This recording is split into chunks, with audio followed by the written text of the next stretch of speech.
Bakit ka nandito? Wala. Si Daming sa... Siya ba? Natutulog na. Kanina ka pa ba dito sa tabing dagat? Oo.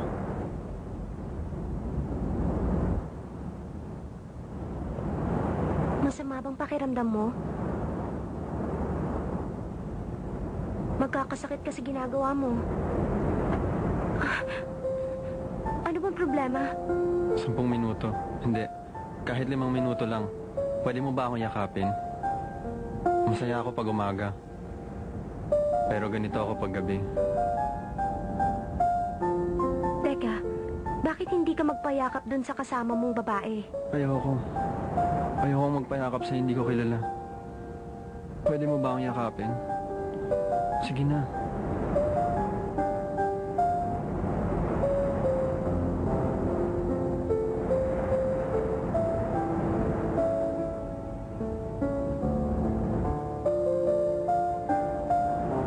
Matagal kong pinangarap na mayakap si Watchley. Mahal-mahal ko siya noon pa man. Kahit na napakalamig ng pakikitungo niya sa akin, siya pa rin ang laman ng isip ko. Isang ngiti lang niya sa akin, nalilimutan ko ang lahat ng sakit. At ngayong yakap ko na siya sa mga braso ko. Ang saya ko.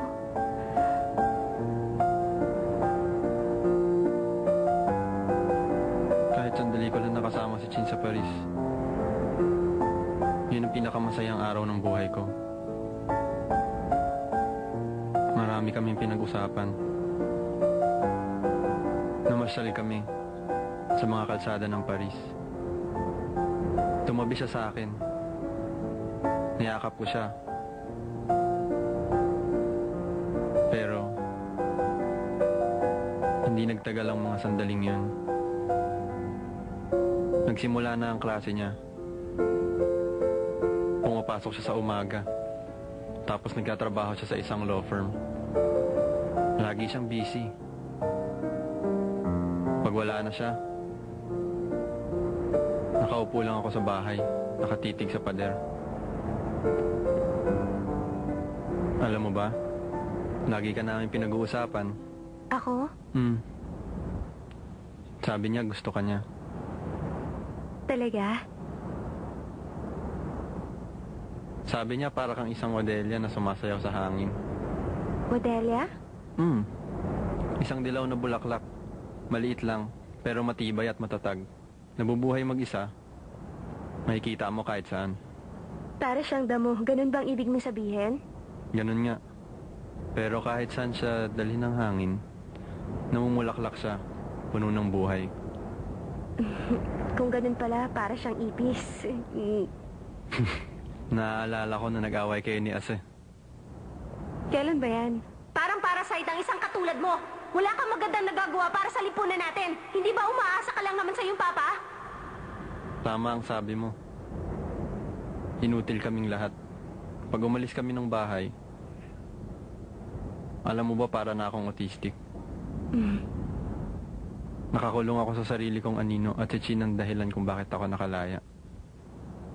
Pero wala akong masyadong pinagbago. Takot pa rin ako, gaya ng dati. Wala akong silbi sa babaeng minamahal ko.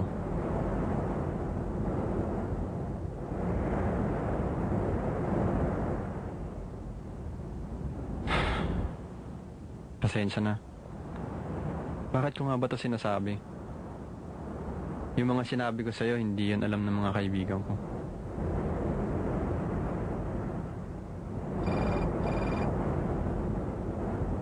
Saan na ba? Nag-aalala siya para sa'yo. Pumasok ka na. Paano ka? Dito na ako magpapaumaga. Pero Lay, Kaya kong mag-isa. kung ganon, papasok na ako sa loob.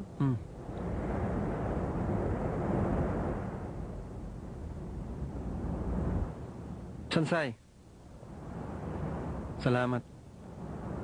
Wala yon.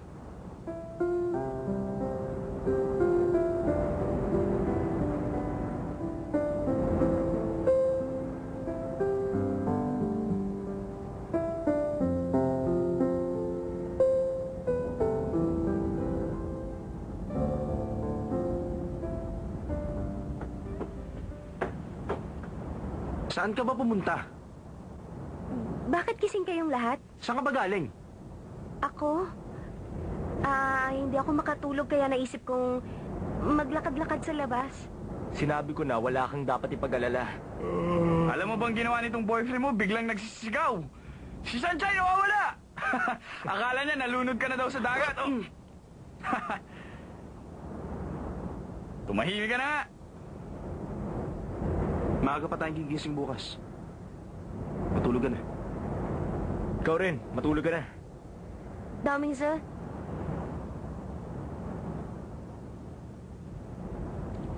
Nakakahiya sa'yo. Dapat ka talagang mahiya.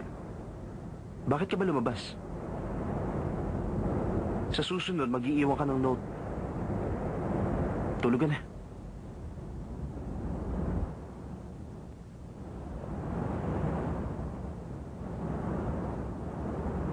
Pero ang totoo, nagsinungaling ako.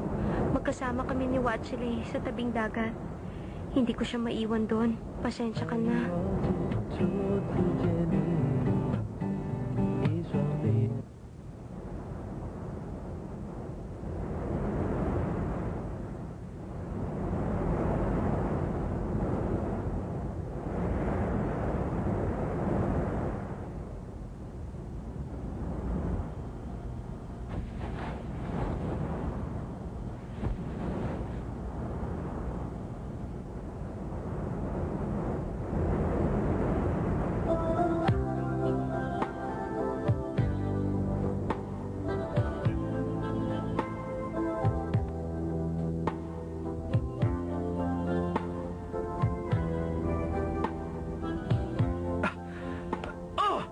Lay!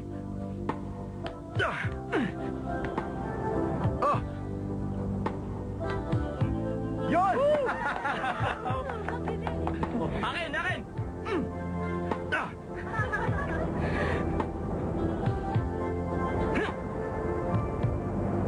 Oh! Uy, may nangyari ba sa inyo?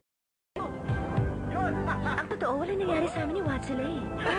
Nagbibiro ka ba? Wala talaga. Nasa labas lang siya buong gabi.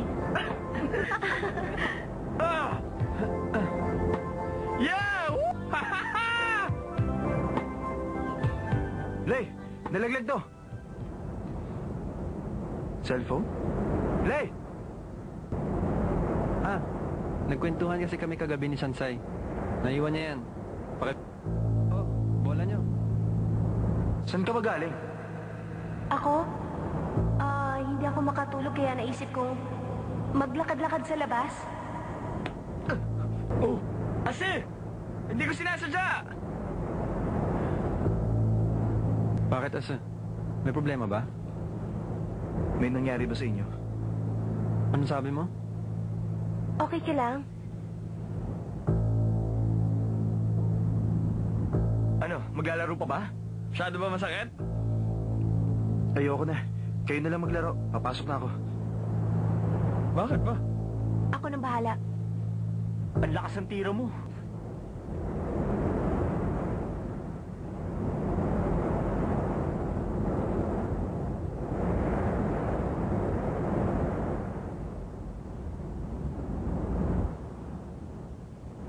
Cellphone mo. Lagot. Hindi ko alam kung saan ko naiwan yun. Naiuta. Wala naman sa kwarto. Wala sa bulsa ko. Hindi niya dapat malaman na magkasama kami ni Watchley kagabi. Naiwan ko sa kwarto natin.